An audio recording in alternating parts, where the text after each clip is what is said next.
Hey guys, and welcome back to Starborne Frontiers. Thanks very much to Starborne for sponsoring today's video. What I want to do in today's video is take you through a playthrough of the Abyss game mode. This is a really fun game mode that I found in the game. It's a bit like an adventure roguelite experience where you have to go through basically different wormholes. You find different discoveries, you fight lots of different bosses. There's an exclusive champion you can get there if you can complete all of the rare and epic only challenges. And every single certain boss stages, you fight a very difficult boss. I've got to an actual boss stage where we're going to start right now. And I'm basically wanting to showcase to you the way that this game mode works. It's a harder than normal. I'm currently at depth 10, and we're just about to fight the capacitor, right? This is a boss you fight every 5 floors. It's different every single time, so it's never the same experience, right? That's what we're going to do. So we're going to start off here. Let's have a look what this boss does. So we have a vault. The vault, upon activation, this unit summons a spawn at the position of the first dead ally in the row with the fewest alive allies, and upon death the stasis inflicts stasis for 1 turn, prevents activation of active. So we don't really want to kill him, we want to just basically take out this boss. What does this boss do? So he's going to deal 30% damage every turn, unaffected by defense, classified as Inferno damage, ignoring shield, and is unremovable. That is the white phosphorus. He's going to summon a spawn in the bottom row. It deals 150% damage, increased by an additional 10% for each remaining allied. Okay, so it's gonna, if I don't kill those allies, it could get out of control. If we can burst the boss, we might survive. We'll see how it goes. And he's going to basically summon constantly. And the boss grants Taunt. Okay, what's his passive? He's immune to crowd control. Takes 50% less damage from corrosion every turn. Permanently increases the HP of all other allies by 6%. And decreases incoming direct damage by 10% for each alive ally. So looking at this, I either have to burst the boss very quickly or I have to be killing allies. That is the way that this is going to work. We got a Valiant in here right now. Maybe the Valiant is going to help us. Let's see how it goes. I am going to be using my normal front line, which is Heliodor, supported by Salvation. These are the 2 ships I use in every team pretty much. If you haven't seen my 2 videos covering those 2 heroes, you can go check them out. They're on the channel. Full guides on both of them. And I'm using Griff to basically power up my main damage dealer here, which is Ravager. Ravager is a pretty cool legendary. He basically places this Inferno, which deals a crazy amount of damage every turn if you can stack it all up. And he has this pretty cool passive here that he gains overloading damage, which is stackable up to 10 times. And he can also get hacking by 999, which is bonkers. But you need to be able to get a refit too for that. That's the key thing. You just need to be able to get this, so it guarantees that you get your next burn debuff. Right now I've got him with a bit of hacking, a bit of crit rate, and we're using Griff because what Griff does is it gives us tremendous amounts of buffs. It's a weird way to position it. You kind of have to position your team cleverly, but you get increased outgoing damage by 30%, you get 20% speed, you get 10% more attack, and you also get it again on the charged ability. When an enemy cleanses a debuff, that unit will deal 75% of that damage to this. So the passive, not so much, but really what we're using Griff for is to basically power up Ravager. That's what we're doing here. So let's give it a go. Let's see what happens. We'll see if we can basically kill the boss quickly or whether we're going to get overwhelmed. Now, we are using Valiant, which is a starter character here. Basically, we're using Valiant to try and keep on top of these minions. So Ravager is killing the boss. Valiant is killing the minions. That's what we're trying for here. So as long as we can keep one-shotting the minion, I think we're okay. If those minions get on top of us, we will lose. Right now, it's looking good. We see that the setup is working great. And pretty much we can frontline with Valiant because both our 2 front lines are going to keep us alive. Because we've got Heliodor and Salvation healing up significantly. You can see right now we're not taking any damage. So this boss looks like it's going to be a piece of cake. Now, for some reason, Salvation, when charged up, will not always attack. So this is where it gets interesting now. Can we get back on top of these minions? Look how many more minions are joining the fight. So we really need to start cutting down these minions because now, every single time we kill them, they could revive more. There's 3 out at the moment. Now there's 4, now there's 5. And now we have a problem because now we can't actually break through. But thankfully, Ravager's damage just absolutely annihilated them. So got us back on top here, right? That's the key thing here. We don't want to be taking any delays because if we can never really reach the boss because the minions are always in the way, that's a bit of a problem. So we get the revive there, which is great. Not revived another one. That's okay. So the boss can be targeted again. So as long as we keep the central causeway clear, we can win this fight, I think. But every so often, Valiant will use a charged attack and not kill the minions, which is always a bit of a problem. And now we're really stacked up. So we really need to take out these. This is where the advantage of having a big AoE nuke there with Inferno. It really makes sure that we can keep on top of these minions. And there we go. It took a little bit of time in the end to get it down because the boss just started spawning lots and lots of minions. But we did get it. We did 1 million damage in the end. Kind of crazy. But we got through the rewards. And this is one of the cool things about the Abyss mode. You will get this Abyssal gear, right? It's kind of like an enhanced version of the basic sets. You get like security with HP, or you can get like attack with crit rate. There's lots of cool, powerful sets. Actually, some of the best sets for the damage dealers come from this mode.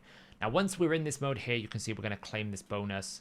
We are actually going to get ourselves an epic character by the looks of it.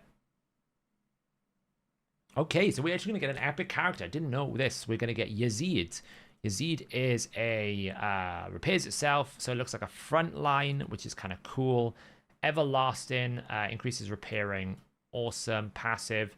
At the start of the turn, survives a fatal hit, so it gives us basically a second life. That's kind of cool. So we can go deeper in the wormhole. This is what this mode is about. We managed to get past that capacitor. Let's find out what else is in the depths of stage 11. And this is really what is cool about the Abyss mode. Every time you go through these different stages, yes, you'll see some similarities, but you can explore the different realms. And what we need to do is we need to complete a bit series of objectives and then jump to the next stage. So we can go to this stage here. This is going to give us a trade offer. So we can basically choose what we want to buy. So it might be that I'm really short on thermal links. I might want some extra platinum, the premium currency. I would really prefer the thermal links here. So I think I'll take those. That's for upgrading our abilities. Then we need to get into some fights. So let's get some battles going. Now, this is going to be much easier than our previous battles. We do need to just bring our legendaries back in, though, because we had to do a fight without legendaries. So we just bring these in and just bring our front line in here. Who else do we need to drop out? Okay, so we're going to put Helio in the middle. We're going to put this here. And then that should do it. So the further you go, the deeper you go, the harder the game becomes. And then obviously every season it resets. So it's pretty good progression arc to it. Right now I feel like I'm starting to get more powerful enemies. I'm not just one-shotting everything, but I'm still pretty powerful at this point. I still can feel like I can go another 3 or 4 depths. Now I could probably go a bit more aggressive with my team choices here. I don't really need the second front line because Salvation and Helidor are pretty strong. But I just generally tend to put that extra one there because the fifth team always kind of like fits outside of the sort of single line defense that I've got going on here. So it just means that I can add an extra bit of stability. I might bring someone that does a bit more cleansing or a bit more utility tank front line rather than the one that I've got right now. That's at the front line here. But we clear another stage. Great. Once we clear the battle, every battle, you're going to get some rewards. So this time we're going to get some currency and some XP bits. And then we unlock a new region. So this is the point. You can explore lots of different things. So what have we got up here? I think we're going to get basically a free, some experience. Excellent. We've got a scanning node. So this will scan. Now we can gamble. We can basically take a guaranteed 10 energy, or we got a 50-50 chance we can get 20. So let's see if we get the 50. Oh, we lost. Okay. This always happens. I always end up not getting what I thought I would get. Now we can progress over to here. We can explore this realm, and it gives you a bit of a hint what you can do. So we're not going to fight this one here. We'll see what we get. We'll have another fight. Generally, this team that I've got can kind of face pretty much any opposition. The better they are grouped, the better it is for my damage dealer because it is Inferno. Inferno is a pretty good AoE damage effect here. You can see that fiery effect is going off. We did take a bit of damage on our backline there, though, so hopefully we can heal up. Oh, it's looking a bit dodge. Okay, so we actually need to reconfigure this stage. Okay, so this is where the strategy now comes into it. We're going to have to basically just have a little think about positioning because all of these are taking out my backline. Even though only one of them is meant to be attacking, it's a bit of a problem that he is attacking my backline. So what we're going to do is we're going to move this over a little bit. We're going to do that, and that should hopefully alleviate some of the problems we're having. Just need to basically get this guy off of my attack train. That looks good. So we will get hit there, but we'll get some Bindenberg carry protection. We should be okay. So by changing the position, what we've done is we've essentially stopped the enemy from being able to take out our main damage dealer here. It's now going to pick on the tank that I've got support. Yes, I'll take a bit of front line, but we can clean that up with the 2 supports and heals. And the tank that we've just repositioned to the back line there to take the brunt of the damage should be able to self-sustain. So this is where the grid strategy and the team strategy actually does change up. It's actually you need to be a bit strategic in the way that you position your ships. You don't just want to go in the same, like I just did. I assumed that I could just win every single stage. You will find that you can't do that all the time. Now we got a massive healing dose there. Every single time Heliodor gets hit in the front line, he is going to heal the rest of the team. So you'll see right now, we'll get a nice bigger heal on the back. So having the front line heal the back line there is helping. So we have 2 more ships to go. Now, normally having an exposed damage dealer at the front would be quite bad, but because the way that the enemy is attacking is bypassing the front line, actually in this case it's okay that they're on the front line. They doesn't really get damaged. And there you go, we win that fight there. We move on to the next stage. We get some more XP bits and some coin. So we're going to have another node here, and we have a merchant offer. And again, so we have an Abyssal Assault hull, which is going to give us attack and crit rate. It's the best damage set in the game, Abyssal Assault. Pretty much. Abyssal Assault is the best damage. Crit power, crit rate, security. I'm pretty much going to pick this, I think. We could go for a breach set, which is crit rate and hacking. That's got security. And then Abyssal Assault here is defense. Obviously, the rear is not as good. I think I'm going to go with the legendary one here. That's really great. And then we can get another scanning node. The depth of space. So it basically gives us an option. We can get basically a blue summon here, or we can take a chest if we want to try and get some equipment. But I think I'm going to take the blue summon here, which is going to just be for energy. So I should be able to do that and just take it for energy. So it does cost you something. Sometimes you can't get what you want to get, and we will get some bonuses here as different missions, right? There's a path that you keep going through that will basically unlock lots of different rewards for you as you go through, and as you get all the way to the end, you will get a legendary character in Heian. So it's well worth doing this game mode. It's a lot of fun. Honestly, it just breaks up the normal grind that you get in some of these games, like, because you've got to make the decisions about, you know, which direction you want to do, what kind of rewards do you want to take. It's not always going to be the same rewards. Now, we're going to have to reposition here because obviously I'm going to be frontlining, so we don't want to do that anymore. So we're going to reposition like this, and we're absolutely fine to do so. So we found another exploration zone here. That's going to give us another, let's just jump over here. That's going to give us another exploration point. And we've got a gravitational maelstrom. Emerging from the warp, you're immediately trapped in a gravitational pull. So we've got some options here. So we can either get some general currencies, we can get some of this, or I can choose to pay for energy. Is it worth it? Security, not as good, this one, the thrusters, not as good. Although it is speed. It is speed. For the energy, we'll take it. Speed is always useful. And we're back here. Now, what we are trying to do is we're trying to get to this boss battle. So we need to do missions.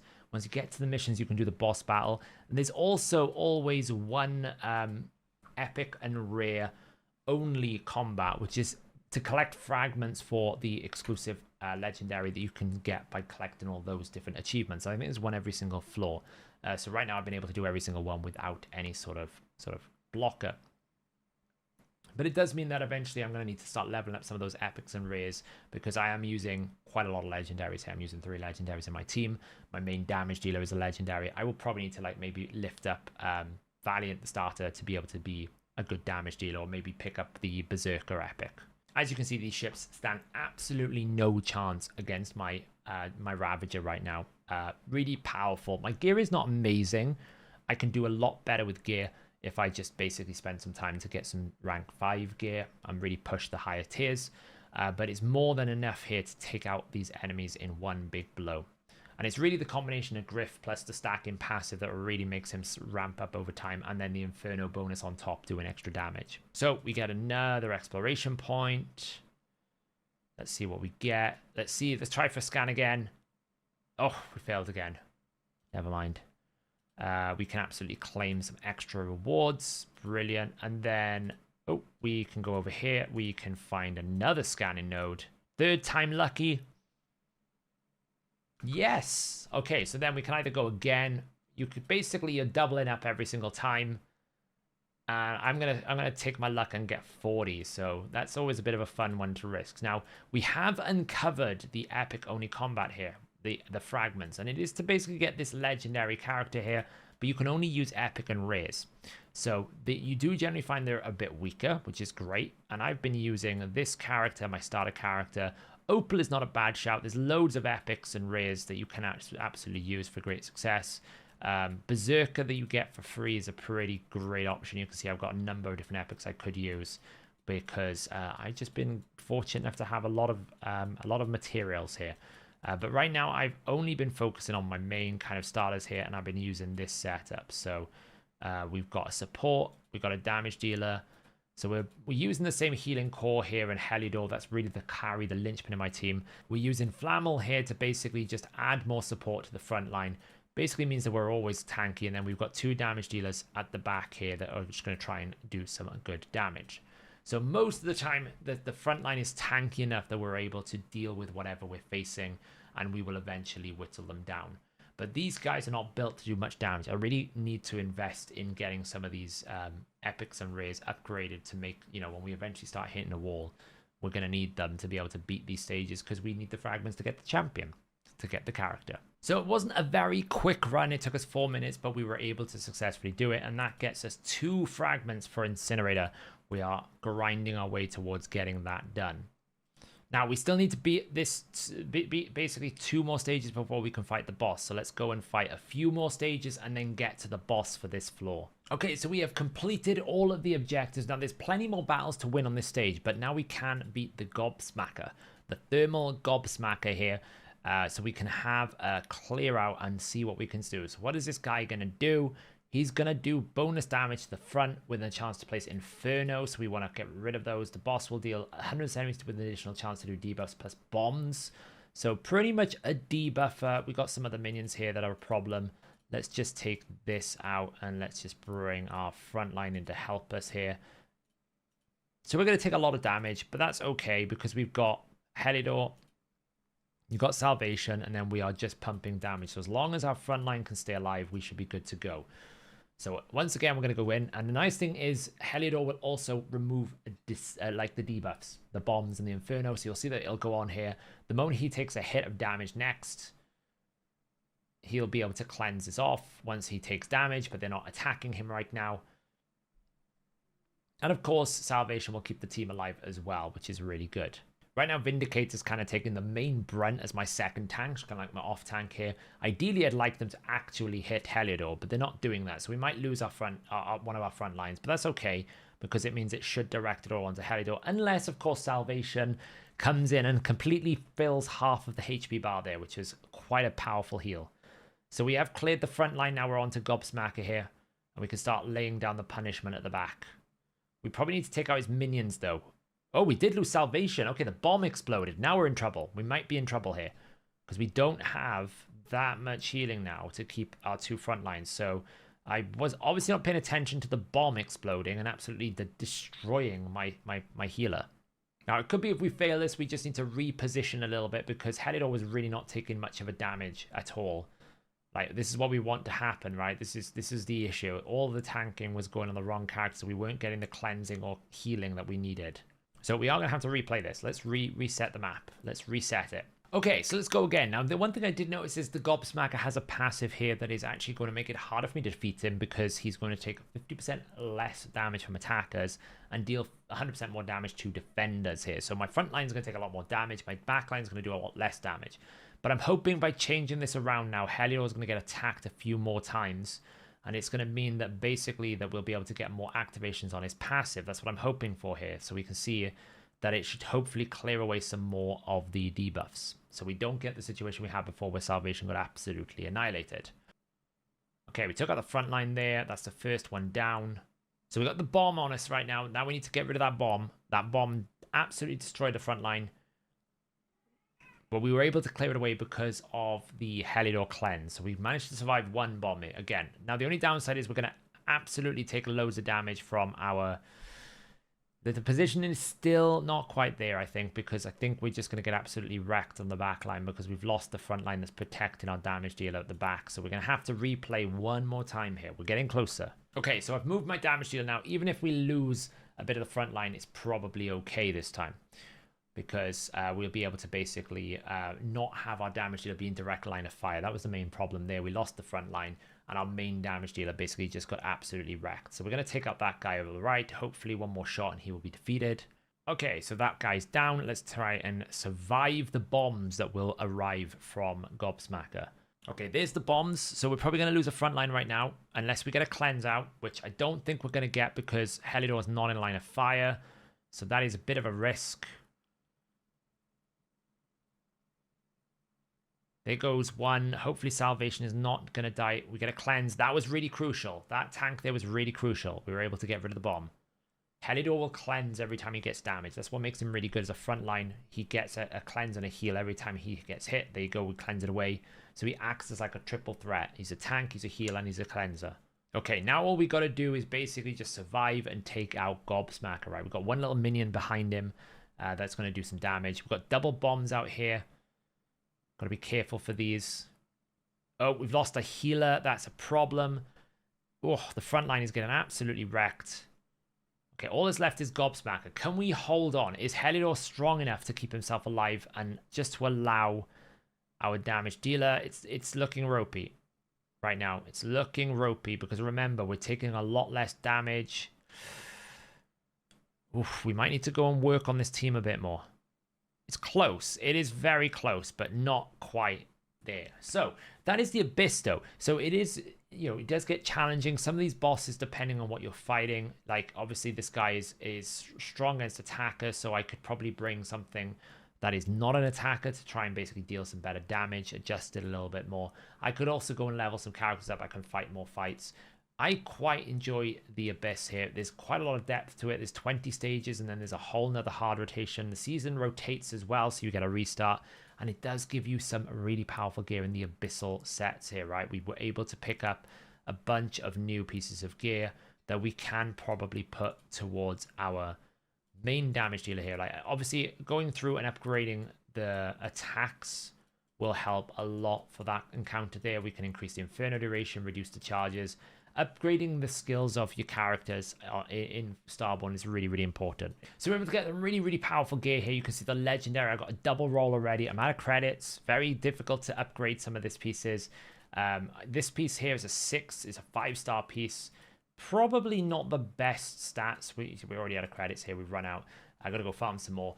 But it does give you access to some really, really powerful gear in the game. I really need to go farm some credits to basically finish these pieces off. But these Abyssal sets are super valuable. I definitely would recommend it. So that is the Abyss game mode. I really enjoy it in Starborne Frontiers. Thanks again to Starborne for sponsoring today's video. I hope you've enjoyed that little playthrough. If you want to get involved, if you've liked what you've seen, you want to download the game, click on the link in the description below. And right now, there is actually a promo code in that link description. After you've downloaded the game, you can get some really cool freebies. This has been given to me from the Starborne developers, so really great.